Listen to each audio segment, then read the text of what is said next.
Here in Wisconsin, white variety grapes do a lot better because we have a tendency toward acidity. We have red varieties too, but we can't grow anything like a Pinot. We don't grow Chardonnay. It's all cold climate. You think of Wisconsin, you think of Milwaukee beer, not so much wines, but how many wineries are there today in Wisconsin? There are about 100. It's a growing industry. It's the Midwest, Wisconsin. You border Minnesota, two Great Lakes, Superior and Michigan. Ontario borders Superior, but they don't have a land border. So it's going to be a cool climate for sure with that kind of terroir or lakes and so on. Right. Yes.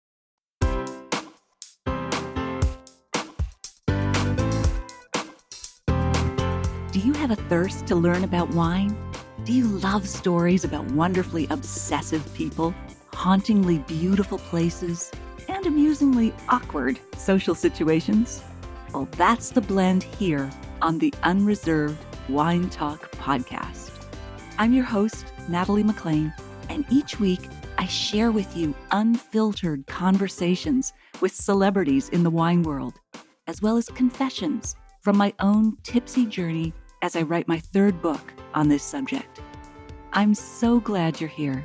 Now pass me that bottle, please, and let's get started. Welcome to episode 192. Would you like to hear about some fabulous mystery books that are set in wine country? What is it about books that encourage such deep connections with readers? Are you curious about Wisconsin wines? And why is the state's wine region such a beautiful place to visit? You'll hear those tips and stories in my chat with Joy Ann Ribar, the author of cozy mystery novels set in wine country. Now, on a personal note, before we dive into the show with the continuing story of publishing my new wine memoir, Wine Witch on Fire, Rising from the Ashes of Divorce, Defamation, and Drinking Too Much. Memoirs and novels share the literary device known as tropes. These are plot elements that capture the gist of the book. For example, popular tropes in mysteries include a body discovered at the beginning of the story that everyone has to sort of figure out how did that happen, or everyone's trapped in the same house as they figure out who done it. Romance novel tropes include enemies to lovers and the meet cute, when two strangers have an accidental, perhaps awkward meeting at the beginning of the story, and of course they eventually become lovers. The tropes in my memoir include second chance love, career disaster and recovery, and drawing on inner strength to battle internal and external demons. The feedback so far from beta readers is that I've played on these tropes with some unusual twists. Yay! I've posted a link to a blog post called Diary of a Book Launch in the show notes at nataliemclean.com/192. This is also where I share behind-the-scenes stories of the journey of taking this memoir from idea to publication. If you want a more intimate insider seat beside me on this journey, please let me know that you'd like to become a beta reader and get a sneak peek at the manuscript. Email me at natalie@nataliemclean.com. Okay, on with the show.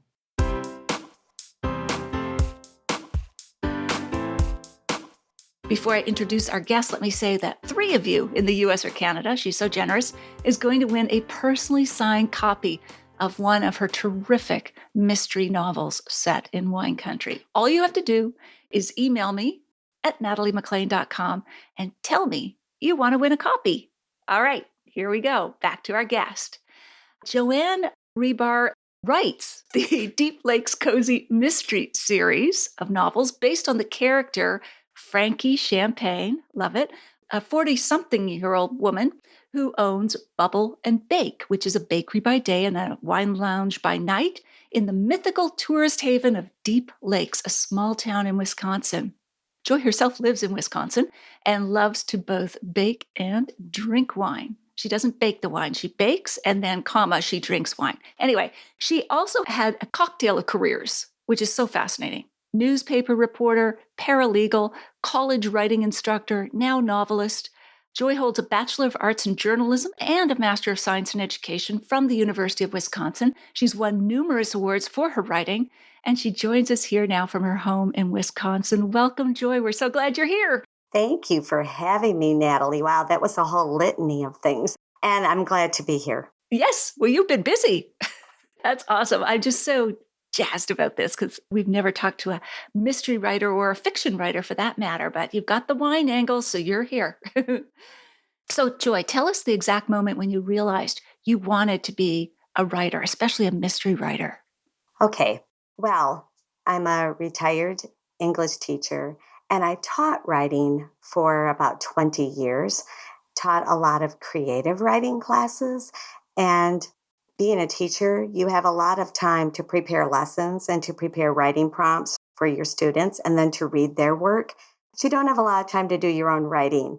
And I was really missing that, especially since I started off my first career as a journalist. So I was really missing writing. And I became semi-retired in 2017, and I found myself with a lot of extra time, not only on my hands, but a lot of extra room in my brain for ideas to be floating around. And that was when I decided, I think I'm going to try to write something again. I'd always loved mysteries, and I thought, okay, I'm just going to run with it. I came up with ideas mostly when I was supposed to be asleep. And I started running with those ideas, and all of a sudden I had chapters instead of just a short story, and it just kept going.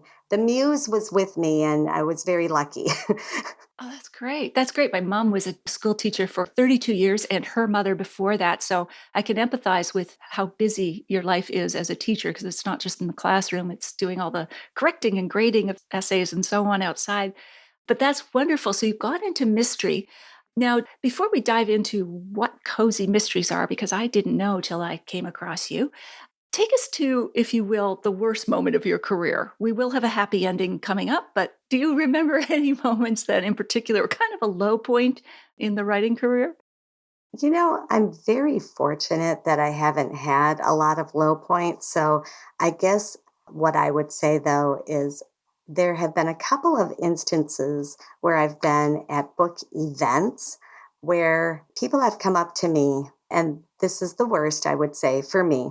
I'm short. So being short in stature, I don't know why people who are adults think that they could pat an adult on the head. But Oh, no. I know I was actually patted on the head and said, "Oh, you wrote a book. Oh, good for you." I felt like I was in first grade again, and it felt humiliating, and it felt disrespectful. And maybe I was being way too sensitive about it. But those two individuals did not buy any of my books. They weren't really interested in talking to me about my books. It was more like, "Oh, good for you. You wrote a book, and I should do that too," they said. Right. Oh, how patronizing. Not just the pat, but also what they said. Like there's that old adage or famous joke or whatever that, I don't know, somebody said to a famous writer, they were in brain surgery, when I retire, I'm going to write a book. And of course, the writer says, when I retire, I'm going to be a brain surgeon. It's like people just have no idea that this is a profession that takes years of craft and study and so on. But okay, so let's turn it around to what has been the best moment of your writing career so far, because I know more will come. There are so many good moments. I have been so fortunate. I have readers who they're so kind.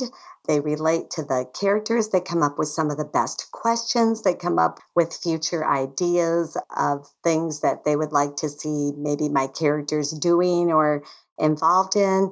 They talk about which characters they can relate to, and they're just so kind and just genuinely respectful. And they respect the fact that you're a writer. So the majority of readers, along with bookstore owners and librarians, they know and they understand what you have gone through to get something from an idea in your head to a published book.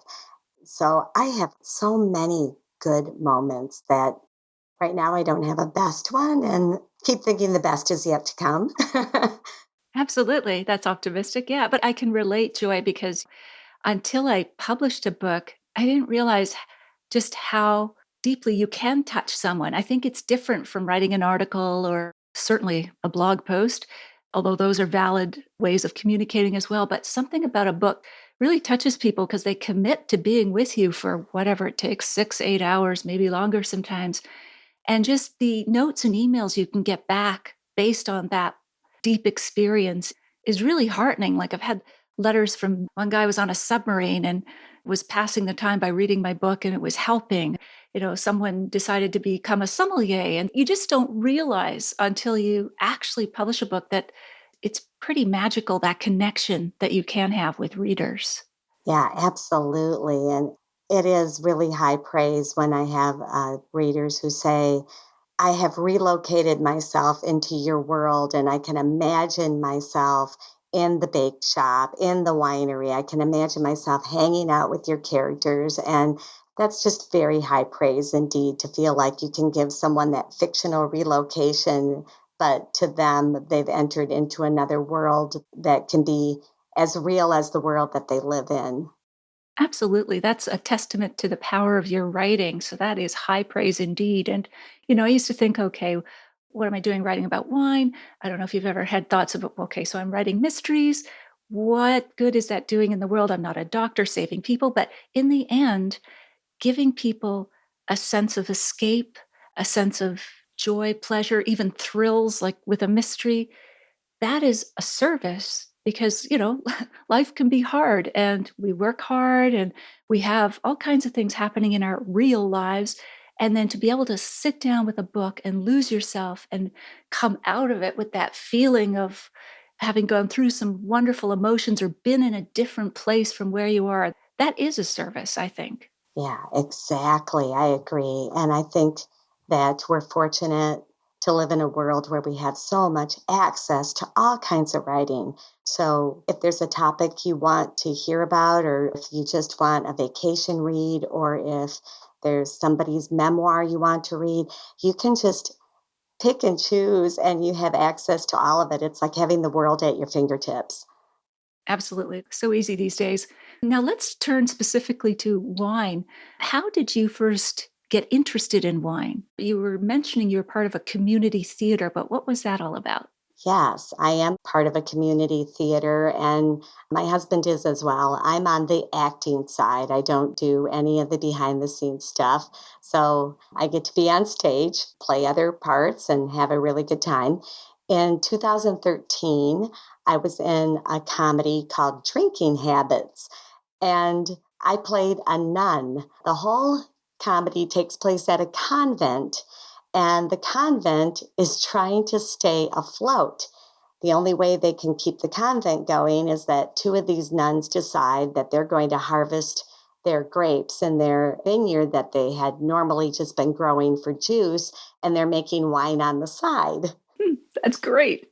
Was a very funny show. And through the course of that show, we were a cast of 8 that gelled. We just had this perfect chemistry together, which was fantastic for the show and for the audience, but it was great for each other too, because we developed a very tight friendship with 6 of us in that group. And one of those people was really a wine enthusiast.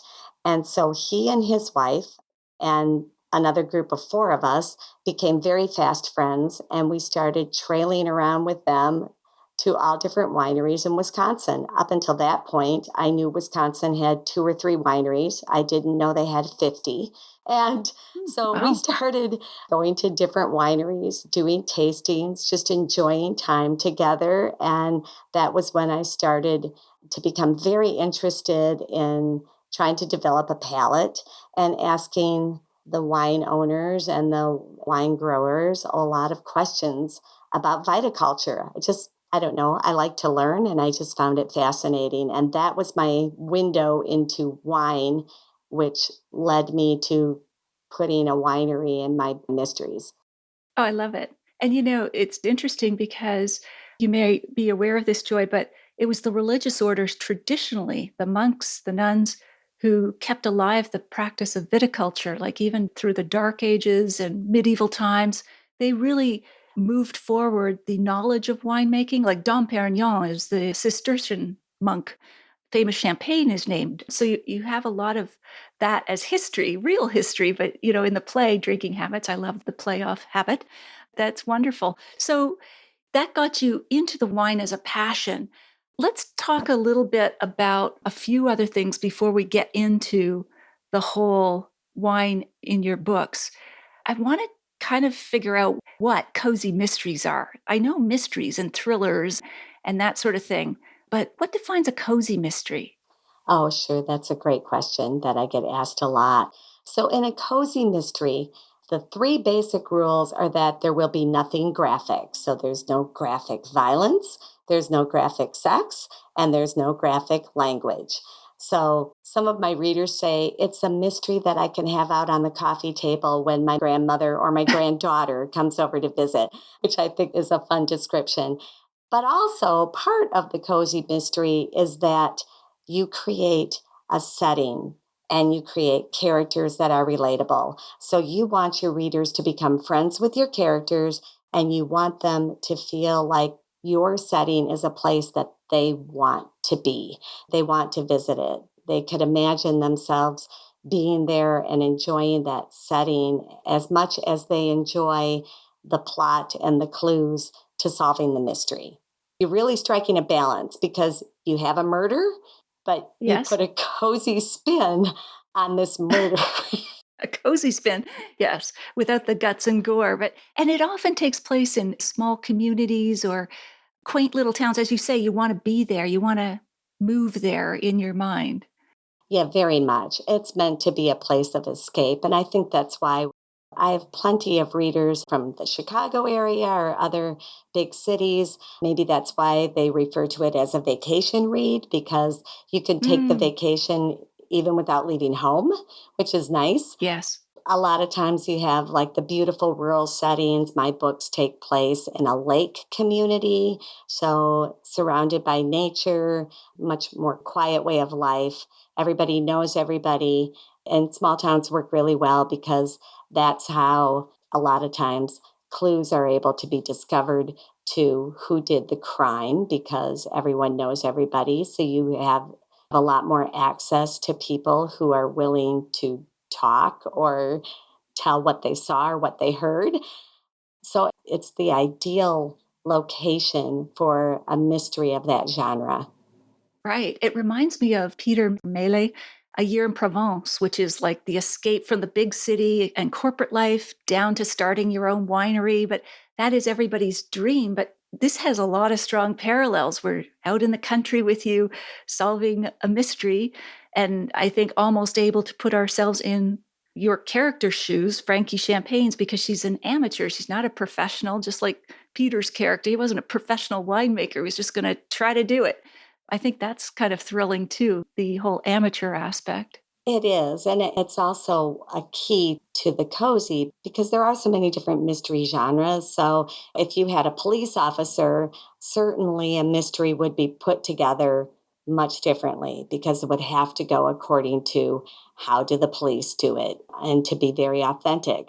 Whereas my character has a lot of freedom. She can break a lot of rules and sometimes get herself in trouble and even get on the wrong side of the law. But again, because it's a small town, she knows the sheriff personally.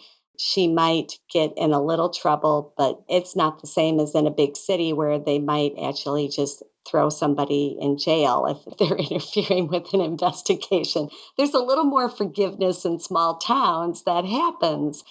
And yeah, the fact that she's an amateur is really fun for readers because then the readers can kind of follow her through the story and they trail the clues with her and they trail the roadblocks and the obstacles that are put in front of her as well. Or oh, I think it might be this person, only to find out later on that you were just led astray by the author.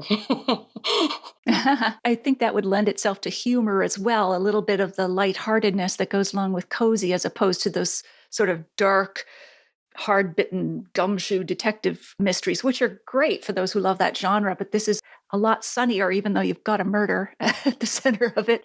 It's wrapped in all of this coziness, as you said. And it reminds me too of Agatha Christie, Inspector Poirot, and Miss Marple. Now, hers sort of usually take place in an enclosed, like, manor house, but it's still the same concept, isn't it? Like a confined, sort of small countryside space where, again, you know all the characters, so you can dive deeper into the character development and so on. Yeah, definitely. I think especially female authors in the mystery genre, a world of debt and gratitude to Agatha Christie. She was on the cutting edge of a genre and probably didn't even know it. And the fact that all of her books still hold up today is a real testament to just how good of a writer she was, but how she was a groundbreaker. And again, I think it's wonderful that we still have her work with us and that she was able to pave the way for the rest of us to break through, because it was very hard for women to break into the mystery genre before Agatha Christie.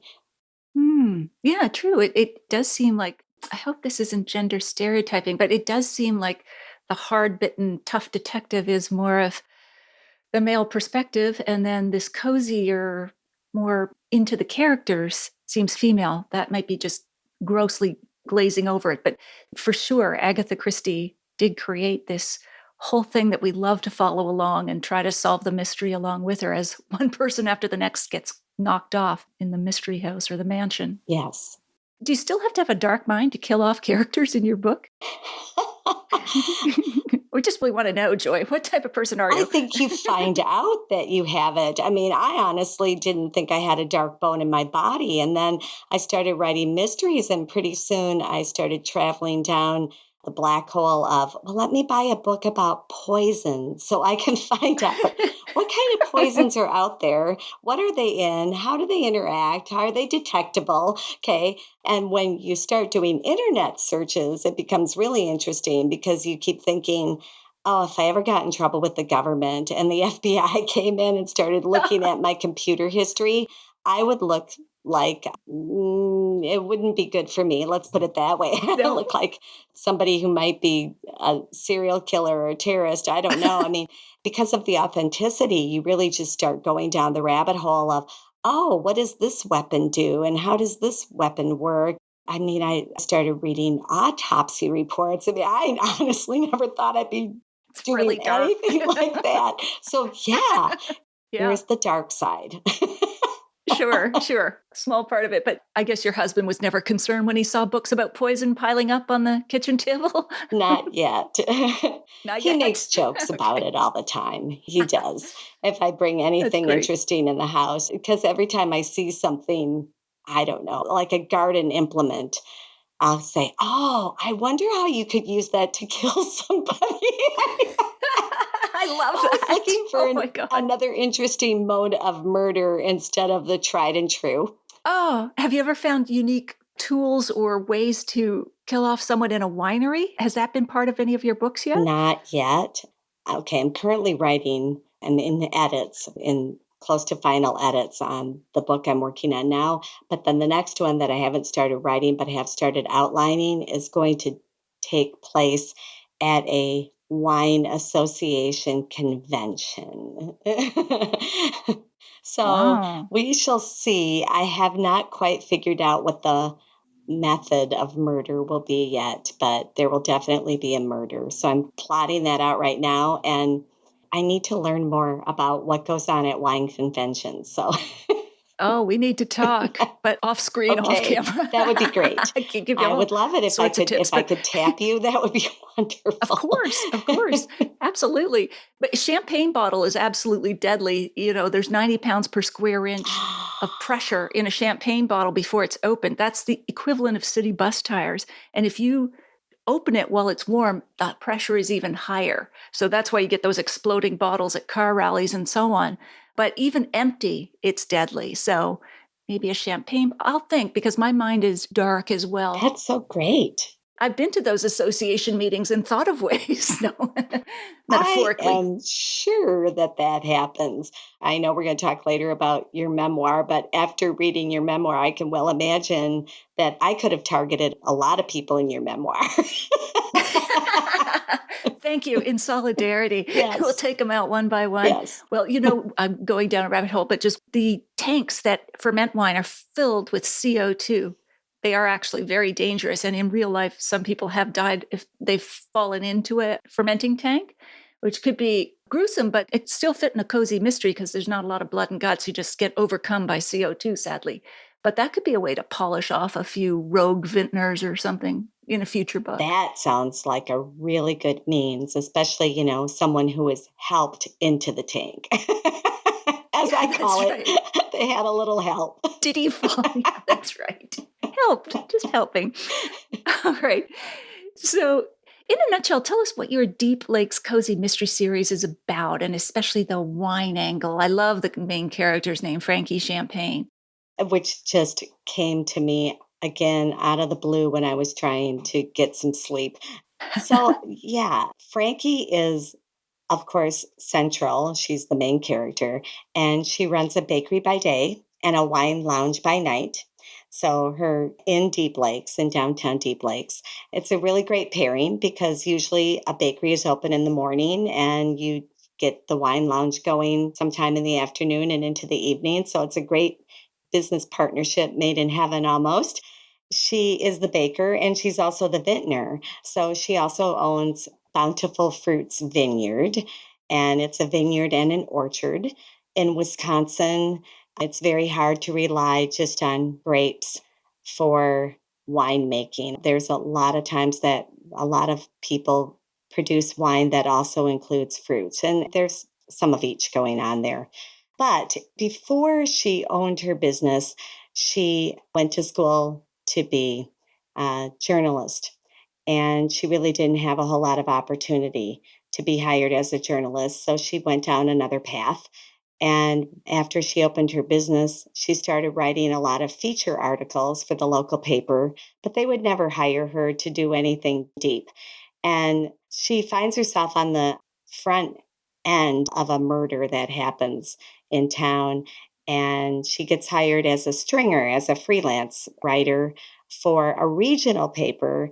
And the regional editor says, here's your chance. Go cover the story, see what you can find out, stay on top of the crime, snoop around.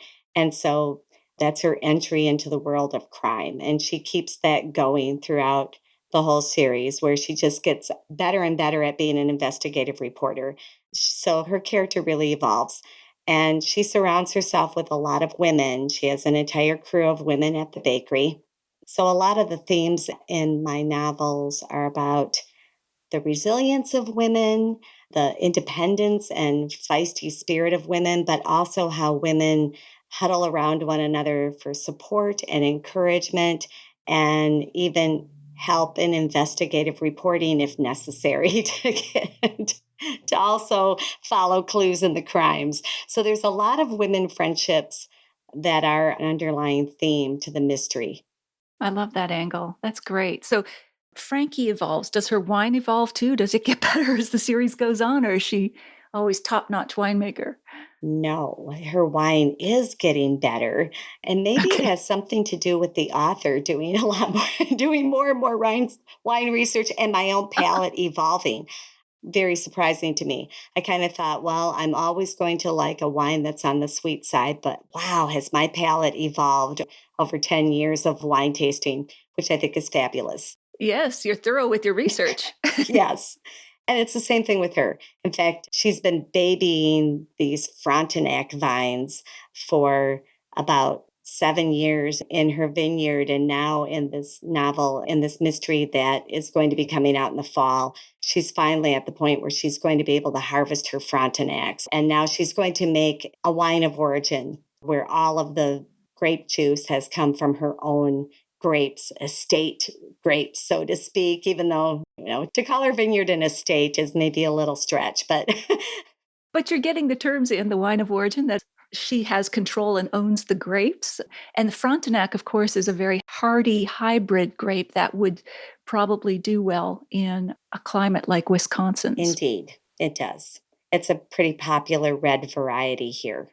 Pretty disease resistant and mildew resistant. See, I'm getting a little bit into the wine There you side. go. we can do it. Something that your listeners can actually say, oh, I already know that. But thank you. No, that's fine. Not everybody's heard of Frontenac, though. That's a little bit more obscure, but I'm familiar with it because it does tend, like in Nova Scotia in Canada, they grow it because it's got an even cooler climate than Ontario. So you need those hardy hybrids as opposed to the Vitis vinifera, which are the classic noble grapes like Chardonnay and Cabernet and Merlot and so on, to survive a tougher climate. What is the climate like in Wisconsin? We only can grow cold climate grapes. We have 4 distinct seasons.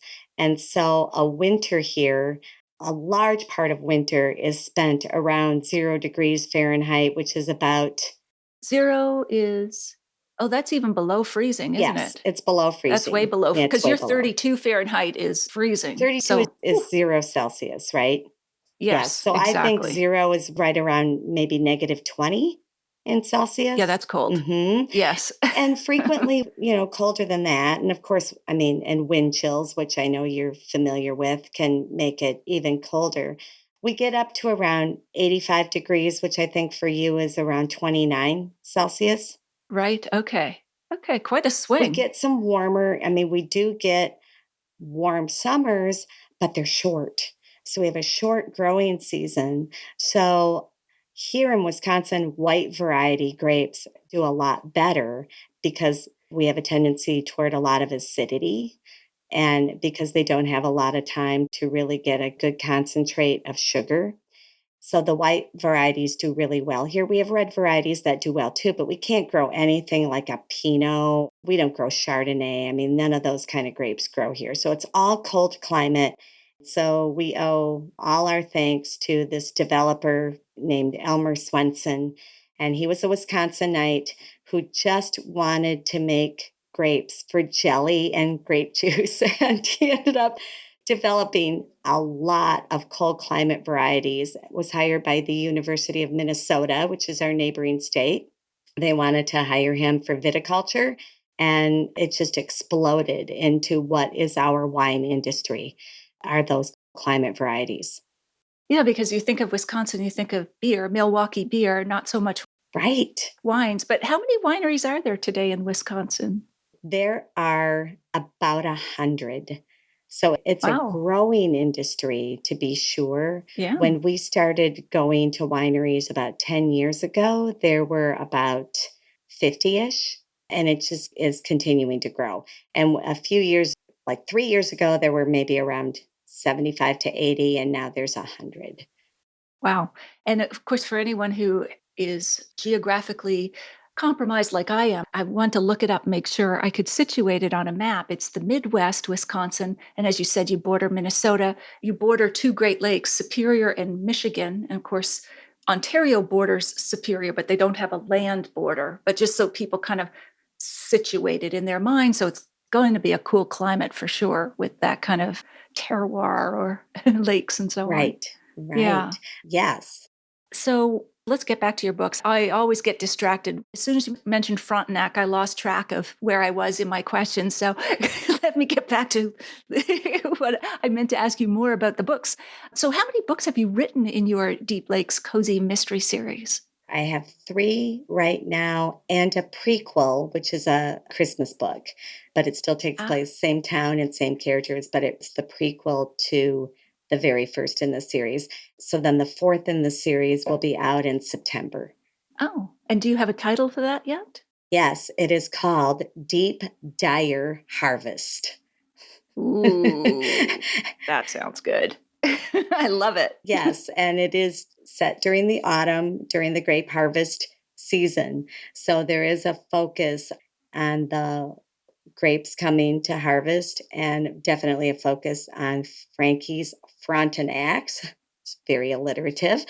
But then there's also a murder that takes place, and there is a place where those things converge. They're little separate plots, but I always try to get my plots to converge by the end of the story.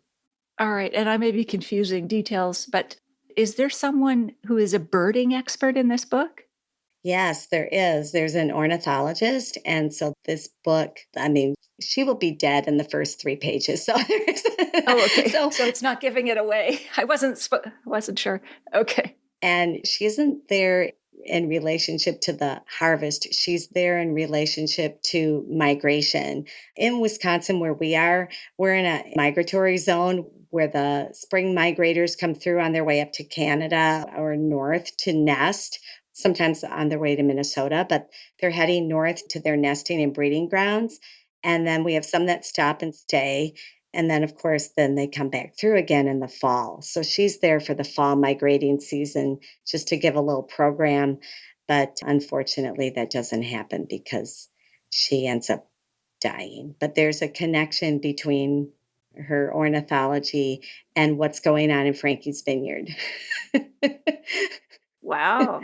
It's interesting because starlings are the bane of winemakers. They love to eat the grapes, especially as they get ripe just before harvest. If the birder expert was helping wineries, we definitely want to kill them off because wineries can use all the help they can get when it comes to starlings. Like I've heard winemakers describe them as rats with wings. They really dislike those birds. So anyway. And unfortunately, they're an invasive species too.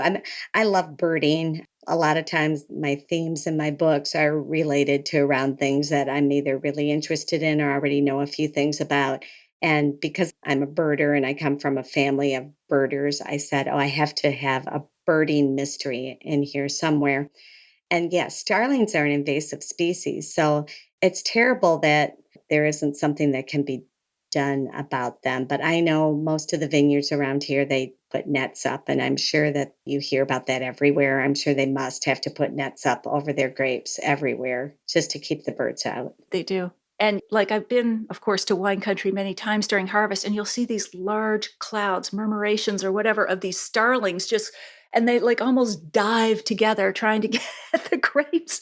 And vintners have tried various techniques. Like one had a cannon in the vineyard and would like fire off these like and try to scare the birds. But after they realized what it was, they started using it as a roost. So they would just flutter a little bit and then settle down on the cannon again. It was like very saucy, very, very saucy. And then another winemaker I know in Niagara has hawks, and those are a bit of a detergent because they're predators. So even just the shape of the hawk wingspan will sometimes get the starlings to move on. Like, please don't stop here for lunch kind of thing. Right. But it's tough. it's a hard thing. It is. It is tough. Because you can deter them for the short term, but they're relentless and they're smart enough to figure out that, oh, this was just a ruse. We've got this figured out. Nothing's really hurting us here. Right. Whatever.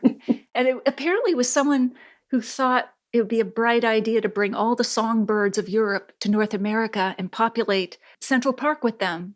You might have heard this. And that's why we have starlings. They weren't originally native here, but. No, they weren't. And same thing with English sparrows. They're also invasive.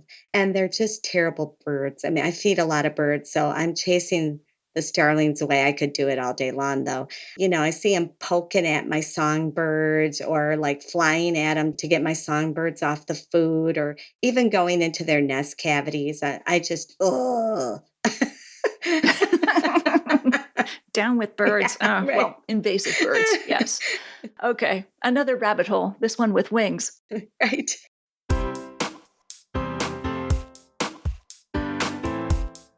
Well, there you have it. I hope you enjoyed my chat with Joy. Here are my takeaways.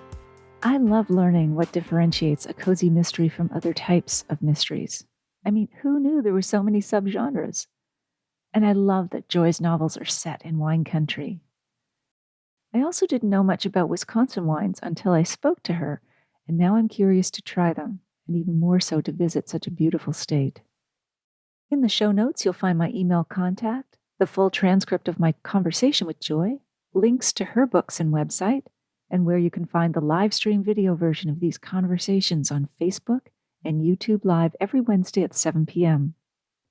You'll also find a link to my free online class called The 5 Food and Wine Pairing Mistakes That Can Ruin Your Dinner and How to Fix Them Forever.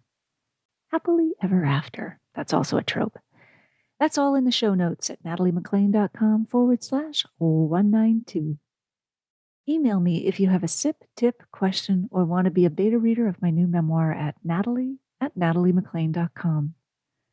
You won't want to miss next week when we continue our chat with Joy Ribar. In the meantime, if you missed episode 102, go back and take a listen. I chat about another cool climate wine region, Nova Scotia, with Benjamin Bridge winemaker Jean-Benoit Delaurier. I'll share a short clip with you now to whet your appetite. The Bay of Fundy, that is the wine industry's best kept secret as well. How do those connect? So you've got high tides, you've got more water flowing, but how is that directly impacting on the vines and the grapes? It's funny that you use the word connect because we are in two valleys. They actually connect to the Bay of Fundy. As the water goes up and down, those 17 meters a day, it acts as an air pump and it pushes the air through those valleys. So it transforms those valleys into corridors or channels of moderation, this unbelievable moderating effect coming from that constant influx of air. It translates into a ripening context that is absolutely unique because our grapes can ripen in a way that will protect the acidity in unspoiled fashion and also ensure that the sugar content doesn't creep up too fast. If you liked this episode, please email or tell one friend about it this week, especially someone you know who'd be interested in the wines and stories we discussed. Thank you for taking the time to join me here. I hope something great is in your glass this week, perhaps a zesty white wine from Wisconsin.